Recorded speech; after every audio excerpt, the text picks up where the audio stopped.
Hello, Reformers, and welcome back to Prophecy of Pendor, and we've actually participated in one round of battle against the Jatu, because I felt it was time to eliminate one of these Jatu armies, because I'm kind of annoyed that we're not able to use the best horse that we have available, and that is, of course, requiring 8 in riding skill, and as far as I'm aware, once you defeat one of the Jatu armies, you are awarded, in the form of an achievement, +1 to riding skill, which I really am going to be coveting quite a lot here. So, we're going to attempt, at least, to take these guys out. As you can see, we've already done one round, 190 units eliminated. We did lose a couple of Lemon Knights, which I gotta say is pretty, it's pretty sour, you could say.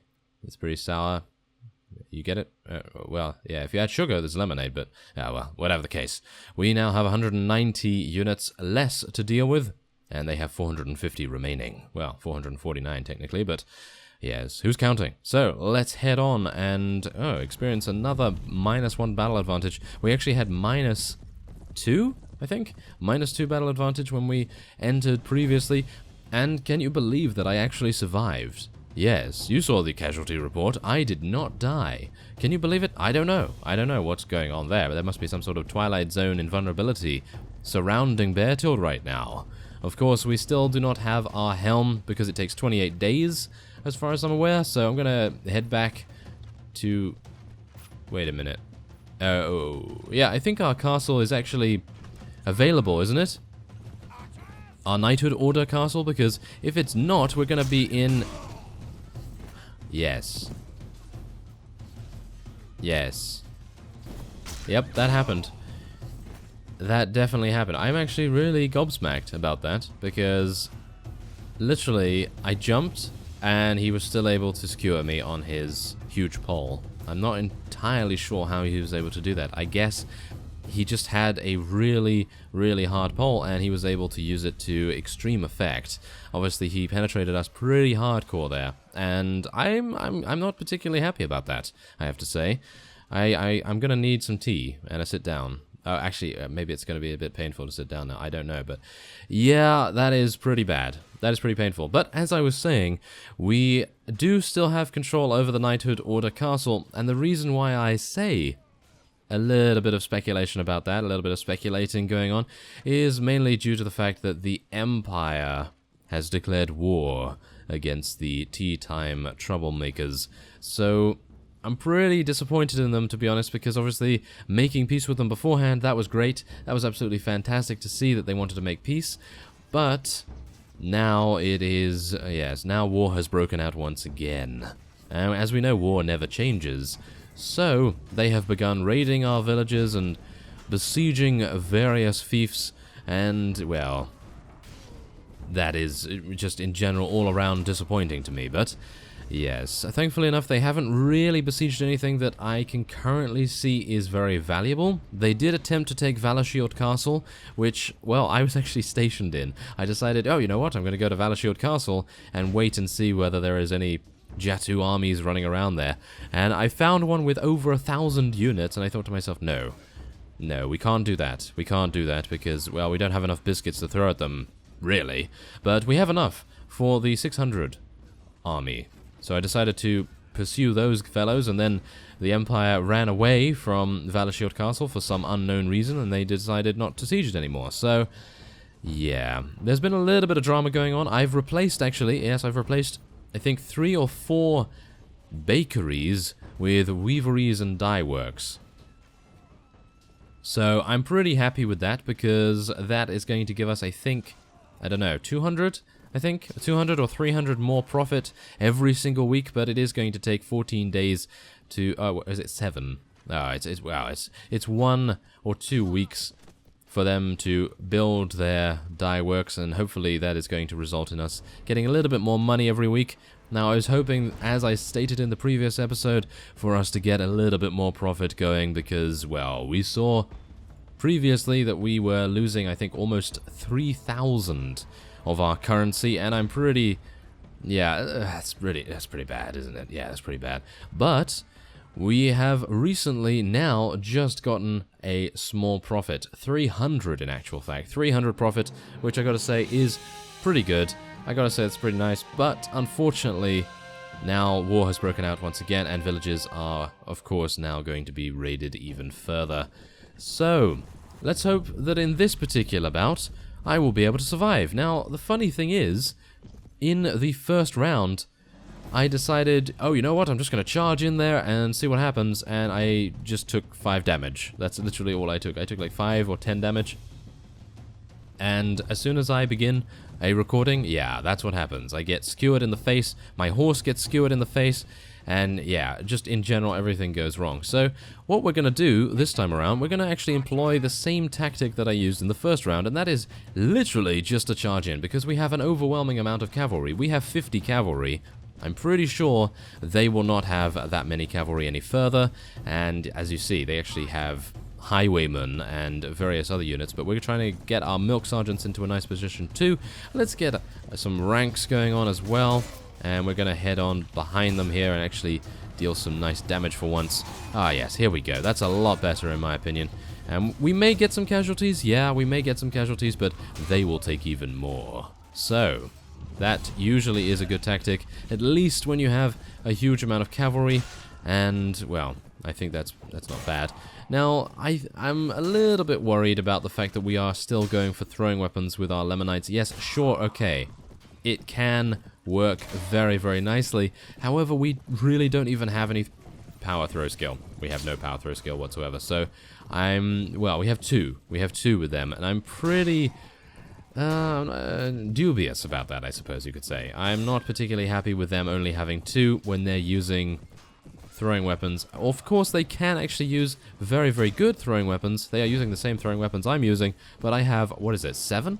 I think I have 7 in power throw, so I'm able to do a lot more damage with them, and maybe be a little bit more accurate as... Ouch. A little bit of accuracy needed there as well. Unfortunately, the Jatu Raider apparently had a huge amount of accuracy and was aiming directly at our chest. Yes. He just utterly exploded out of the spawn right there and decided, oh, you know what, I'm going to take out Bertild. Apparently that was the case. So Anson has now been eliminated as well. All of our amazing, heroic characters are being eliminated right now. Me and Anson are, of course, the most important and the best fighters in the entire army. Yes, don't even say anything. No. Don't even say anything. I mean, Bertild, you know Bertild. He never gets eliminated in any siege whatsoever. He is just invincible, invulnerable, and he never falls off any ledges either. I mean, you know him. You know him. He never slips on banana peel and just goes tumbling down the stairs or slides across the ground like an amazingly cool slime being of some sort. But no, he never does that, does he? No. Yes, there's all the sarcasm. All the sarcasm. Ah, well. At least we were able to attain victory, and we did get 13 kills. Unlucky number 13, or lucky number 13, depending on how you see it. Unfortunately, it was unlucky for us this time around. And that is it. Another round has fallen before us. Another 18 renown, not bad at all. And as you see, they only had, literally, 8 Jatu Lancers, and it just so happened that one of them eliminated us. As far as I'm aware, I don't think the Raiders actually have access to Lancers. Maybe they do, but I guess we'll find out on this bout here. And as we see, we actually have a very small amount of HP remaining. This is our last charge, technically. If you can think of charges as in procs and various things like in MMOs, then you will obviously know what I'm talking about. But yeah, if you don't know, then yeah, it's reasonably hard to explain, but obviously I've explained it in previous videos and things like that, so yeah, maybe you already know from my explanation. But yes, let's just charge in and see what we can do. They only have 67, so this should be relatively easy. Of course, they do have lances, as you can see, most of them have lances, and they should deal exceptional damage with these lances, so let's hope that that is indeed the case, and hopefully we will not get taken out for a third time, because otherwise we will then not be able to participate in the later rounds of the battle. And of course, oh wow, okay, yes, and of course we apparently are getting a couple of companion level ups as well. I am actually very thankful for that because, well, Donovan, he is just amazing. Absolutely amazing trainer. And hopefully we'll be able to find a couple more companions, which is what I was going to say. Because finding more companions would really help us out, because most of them will probably get on now because we don't have the other companions that they dislike or hate in most cases. So it would be really cool if we would be able to find something like that. Maybe we could find... Who is it now? Who is that fellow that I'm thinking of? It's not Roland and it's not Sir Jocelyn, but it's another Sir. I can't particularly remember who it is, but I'm pretty sure we will be able to find him. Who is it again? I am trying to rack my brain right now, but apparently I have completely forgotten him. I'm actually unsure why that is, but... it's a very rare name, but I suppose Jocelyn is quite a rare name as well, so... Yeah, we would not expect to see something like that, but there we are. We have attained victory, and we lost not many. We didn't lose too many. Now, Seer Favorites. Yes, I will want to take these. Even though they are not particularly good right now, they do level up into Doom Guides, who are absolutely fantastic. So we're going to see what happens with that. We're going to get some Rogue Blackheart Knights. We have to be very, very selective here, because of course they do have so many units for us to choose from. I will not be going for Dawn Wyverns. I personally feel as though they are not that good. Larian Outriders, however, definitely good, in my opinion. So, yes, we're going to be taking a couple of those. We still have 2 Pilgrims. They've still survived, the Tea and Biscuit Saviors. I'm actually pretty happy about that, amazingly enough. And let's see, what else do they have here? Now, they do have, I know, a huge amount of Maiden Cavalry, and I would love to take as many as possible, but I only have 9 spaces, which is awful. 9 spaces, absolutely terrible. So I think we're actually going to be taking as many as we can, so I'm going to be losing 1 Tea and Biscuit Savior. I know, it's absolute sacrilege to let those guys go. And maybe I'm actually going to lose a couple of the Feardsvain as well, because generally we want entirely mounted units, if we can help it, because most of them are actually pretty reasonable in combat when it comes to sieges and things like that. So yeah, I'm actually not particularly worried about losing some infantry here. And let's just see if there's anything else here that I can lose. It doesn't seem like it. Okay. Well, we took 16. That's not bad, I suppose. And now we have a grand total of 23. They do become Maiden Adventurers, which are absolutely beast units, so it would be fantastic to take them. So maybe, yeah, I think maybe we're going to be losing some of the Feardsvain's units here, as we could actually get quite a few of them, couldn't we? Okay, we're going to be losing all of those, and we're going to be getting Maiden Cavalry. They do have crossbows, and I know that they're not exactly the greatest in terms of gear and things, but they have horses, and they are incredible units once they level up. So hopefully we will be able to get a couple of level ups going on, and I'm sure it's going to happen in no time, because of course we are going to be fighting quite a few Empire vassals very soon indeed. So let's see, I have quite a lot of food, as you can see. I tended to stock up just before we came over here because I knew we'd be wandering around for quite some time. And yeah, there it is. Okay, so we took the most valuable at least. And yes, we've been running around rather considerably here, haven't we? Yes. Okay, so otherwise, we will, we could speak to Donovan, I suppose, but we could also level up. Ooh, yes, Maiden Adventurers. They become Maiden Nobles as well. So as you can see, these guys, they are, well, they're okay. I mean, they're not as good as our Knighthood Order units, of course, but they are widely available in comparison. Now, if we do compare with a Battle Rider, for example, they are not as good, but these are the most high level of unit, these Jatu Battle Riders, of course. Shall we take a look at the Larian Outriders? Are they actually that good? Yeah, they appear to be relatively good, so I'm quite happy with my decision to take them. And Donovan now needs to level up. So, what is he going to take? Well, pathfinding, I think. But what else? That's the thing. I guess we'll go for some strength here just to make him a little bit better at combat. I was actually thinking maybe we should just level up some of his surgery skills and things like that, but I think that's kind of a waste considering we already have Anson But I thought maybe a backup medic or something like that, but no, I think that would probably be a bad idea. So let's make him a tea and biscuit savior as well, because we want him to stand at the back of the battle. I know, he wants all the glory and various other things, but unfortunately, that is just not going to happen most of the time. He is a medic and he needs to stay back as much as possible if we can help it anyway. So these guys are going to be raiding our village of Fletcher. Not particularly happy about that, but I can't really do much because they have various legatus there who has, well, I was actually going to say an overwhelming amount of something, but he doesn't appear to actually have that much. So we could, in theory, do battle with these guys, but I'm thinking I would like to take Kenneth Castle because that would actually connect Mowbray and Kenneth together, and we would be more easily able to traverse the vicinities and the vicinities of our territory. Yes, what a convoluted sentence. Absolutely terrible. But we are going to head over there and see what we can do. I'm going to try to bash on the walls with my fists and go all sort of Chuck Norris on them or something along those lines. And there it is. Yes, wonderful. We have now been awarded an achievement, and if the text log would allow me to, I'm going to read out what it says. There we go. The remainder of the mighty Jatu now cower in their tents, due to your crushing defeat of their army. Jatu drums beat a dirge in tribute to the Scourge of Jatu, with +1 raiding skill grudgingly given to you by Indar in recognition of your victory. And now, without further ado, we have access to the champion, Ironbred Stallion, which is exactly what we're going to do. It's absolutely amazing. It has very minor increases in... Wow, really? I did all of that for a minor upgrade? That is just...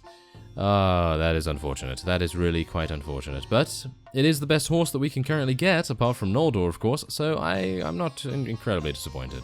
Even though I would have appreciated a little bit of a better upgrade, but well, it doesn't particularly matter. Okay, so, otherwise, Kenneth Castle is calling to us, so let us head on over there and take a look at the garrison. A little bit worried. Oh yes, also, I must report that I am now hearing the war horn sound again. And I'm actually unsure why that is. Apparently, the ghost of the war horn has appeared in my PC, and it has decided, oh, you know what? I'm going to bring back the pain. And apparently that's happening again, so maybe I have to remove it from the mother folder of Warband, and maybe that will fix it, something along those lines. But it doesn't happen that often, so I'm perfectly happy to let it happen every now and again. But here we are, we built the ladders in light speed time, really, really fast, and let's head in. Okay, so we are still relatively injured, but I am particularly not really worried about that. I'm actually unsure whether we should just charge in here or not, but they have Empire armored crossbowmen, and we have 41 cavalry. So we could potentially just run up there and actually deal so much damage that they wouldn't know what to do with themselves. Maybe they'll just fall over because they're so stunned. They're so stunned by our amazing feats of engineering and bravery. Yes. I'm actually unsure how that happened. How? Oh, I got hit from the side. Oh, okay. Well, that's... Really? Is it in his head? Is it really in his head? Did I really get headshot? Apparently I did. But I also got hit in the stomach. Or is that my... Is that... What is actually going on there? Is that actually... I got hit twice? No way. I did not get hit twice. Because it didn't register that in the text log. Oh, well, it doesn't really matter. Our Lemonites are absolutely massacring them without any problems whatsoever. They do have some Dashar Scorpion Assassins here. I actually do not mind us losing any units in search of actually capturing this, but yeah, obviously I would prefer not to lose anyone, but, well. So far it actually seems like our charge in tactic is actually working very, very well. And usually I would not do that. Usually I would just pepper the walls with bolts over and over again. But I got a little bit tired of that tactic because it seems a little bit lazy, to be honest, and I would really like to get in on the action, and that is the irony of this situation, because now I'm also eliminated, so I will not be able to get, quote-unquote, in on the action. Yes. So apparently I'm just going to let my Lemonites and Milk Sergeants do their jobs and absolutely destroy anything they come up against, of course, right now. Maybe we should just upgrade more of our units with something else. Maybe we can get them a different weapon, maybe a one-handed axe or something along those lines. Make them a little bit better at fighting in sieges, but, of course, then the double-edged sword, double-edged sword, yes, wonderful, talking about weapons. Then it would, of course, mean that they have less reach, so they're going to be even worse in field battles, but they do have a lance, so that may actually counteract things a little bit. But, as we know, it is a little bit difficult to kind of say, oh, you know what, they're just going to use their lance all the time, or they're just going to use their axe all the time, or whatever. So, yeah, you really don't know what they're going to do, so you just have to kind of roll with it. Yeah, roll with it. Let's roll out. I had to make that joke again, of course. I did. I really did.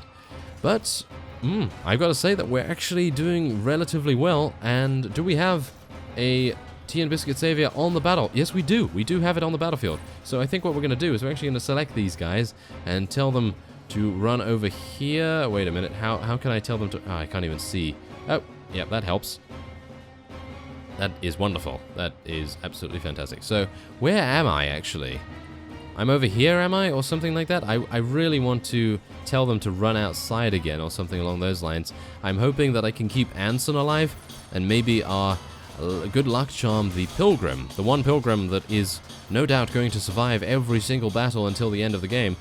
Let's just cross fingers on that. I have no idea whether that's even going to happen because, well, we know Pilgrims, they can't even level up, and, well, they're probably one of the weakest units in the game, but that's exactly the reason why I'm using him. Because he is just absolutely amazing in every single way.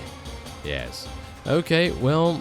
I guess we're actually going to be victorious here, but it really depends on the remaining Empire units. I'm actually really surprised that we were able to charge in here so incredibly easily. Because as you see, I don't think that the Ravenstern, for example, would have allowed us to get in here so quickly. So, I don't know, maybe the Empire is a first date kind of person. I'm not entirely sure. Maybe they just like to do that. I don't know. And maybe the Ravenstern likes to wait a few dates before actually going all the way. I don't know, but okay. Apparently the Empire is just like, oh yes, come in. Why not? Yes, okay. But as you see, they actually do not have anything that can oppose us. And that actually makes me question why I decided to use Empire units for so long, because apparently they are either terrible, or we just had such an overwhelming force that they were unable to do anything. Because of course we do have Lemon Knights, and Lemon Knights, as we know, are amazing. So, yeah, that's probably the reason. That is probably the reason. So, we are going to have another 67 units to fight. We're probably going to need a couple more, but I'm going to cut away and let our Lemon Knights do their work. Alright, so we have eliminated everyone, as you can see, and the final kill was actually made by an Empire Armored Crossbowman, if you can believe it. Absolutely fantastic. And because we are so amazing at combat... Oh, just ignore this. This is absolutely not here. No, that's not there at all. But yes, because we're so amazing, we gained 45 renown for all of the kills that we made. Yeah, we made 0. Don't even talk about it. Don't even talk about it. It is useless to talk about it. Absolutely useless. Okay, well, throwing weapons. Yep, let's kill that guy, and then we'll kill this guy. No! Oh, no. I need to kill that one. Yes, there we go. Killed that one, and now I'm going to kill one of... Oh, I was hopeful that I would actually be able to kill someone here, but I'm so attached to our companions that I'm not going to do that. There we go. Now everyone is equal. Excellent. Excellent. Oh, Donovan is apparently amazing because he just took a javelin to the chest and he's still alive. Well, maybe a headshot would fix it. Can I do it? No, I can't do it. Well, whatever. Let's just head on and take a look at Barman. Oh, hello there. Where's your friend, bartender? Yes, barman, well, whatever. Okay, so this guy does not like us, so we're going to take him prisoner. Thank you very much. And, okay, so we have a lot more capacity, thanks to the huge amounts of renown that we were able to gain there, and we're going to be taking some Singalian Temptresses and Heretic Magnus units. Maybe we should take some worshippers as well. There we go. Okay, so what else can we take? Well, that's the thing. These minions actually do not become much These spearmen, I actually don't know, but we're going to take them anyway. Oh, they actually do become horsemen, so that's pretty good. We're going to head on from there. And unfortunately, now we are out of space, which is monstrous, absolutely monstrous. And they have no space themselves either. So I will be unable to do anything unless I swap them over like this. Oh yes, I'm a clever person. Amazingly enough. Okay. Now let's see, what else are you eating here? I'd like to take something that is half eaten, if possible. There we go. Okay, that's a little bit better. And we have actually done the impossible. We have advanced to level 43, if you can believe it. Oh yes, Bear Tilled, level 43, absolutely amazing. And we have taken Kenneth Castle. And we're going to be giving this to Lord Roland. It's about time that he gained something else. And there we go. Okay, that's perfectly fine. Apparently, Lord Roland is friends with everyone except Lethal Diren. Yeah, that's actually kind of amusing. So, yeah, there we go. Kenneth Castle actually used to be Lord Roland's, but it was lost. And, well, apparently I've now reclaimed it for him. So that's pretty good. Let's get some more maiden adventurers, more battle riders, thank you. And Beartilt can, of course, level up. So what are we going to be doing? Because we have 8 in riding skill now, we no longer need any points in agility. So we are instead going to be doing something completely different. And I'm actually unsure what. Yes, how amazing. How amazing. So, what are we going to be doing? Well, we really do want to go for some more persuasion. I would love to do that. So I'm going to get another point in intelligence. We're going to get 24 intelligence just to have the milestone, I guess. And then we'll just go for some more persuasion here. We have 7 in persuasion now, so trying to lure the other vassals, the enemy vassals, to our to our main castle area with no bed in it at all, no. But yes, we are going to be trying to lure those fellows into our bed chambers. No. Ah, fantastic. But yes, we will now be heading on to Avendor and resting up a little bit, and I think we may want to take Laria, because if you can believe it, Laria, I think, only has about 500 units there, and we literally just took out 500 units, or near to it, at Kenneth Castle itself. So it's going to be absolutely amazing if we can take Laria. That is my favorite town in the entirety of Pendor, so hopefully we'll be able to do it. But for now, I will be ending this episode off here. And so I thank you very much for watching, and I will see you next time.